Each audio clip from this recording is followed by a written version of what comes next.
But then when I got the cancer, the secondary cancer, because it's secondary that I've got, I got myself into a state where I was so low that I didn't know what day of the week it was. I had support at home, but the wrong support. They were all trying to kill me with kindness, which took my independence away. I literally had that hip operation, was offered no physiotherapy. I basically sat for 7 months doing nothing. And I was so low and couldn't even be bothered to wash. And my little angels, which I'm going to call you lot because I can't differentiate anybody.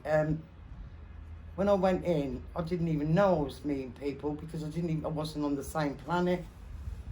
3 weeks down the line, such a changed person. I've got my mojo back. I feel like I want to live instead of sitting in my kitchen saying, please take me tonight, because that's the state I was in. Seriously, it sounds awful to say it, but best thing that ever happened to me.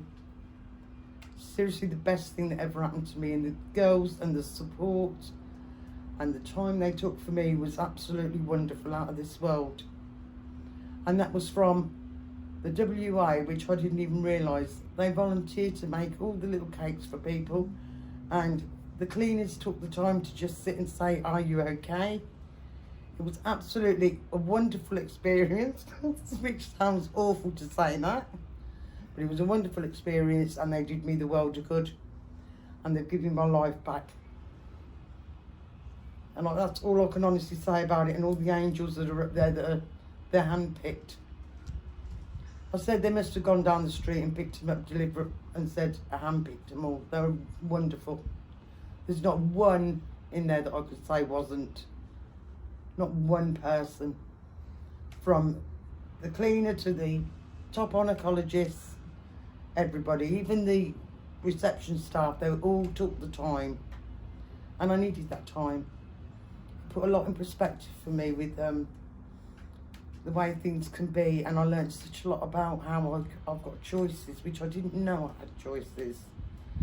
But because I was talking to people, and I know it probably sounds a bit, and they said to me I could have choices about what I want if I go in to die. But I mean, I wasn't going in to die, I was going in to get the rehabilitation that I needed.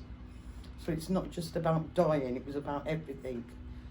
And there was a little girl on one night, and I was sitting there, I just had letters I needed to write to my family, which I couldn't do at home, which was emotional at the time.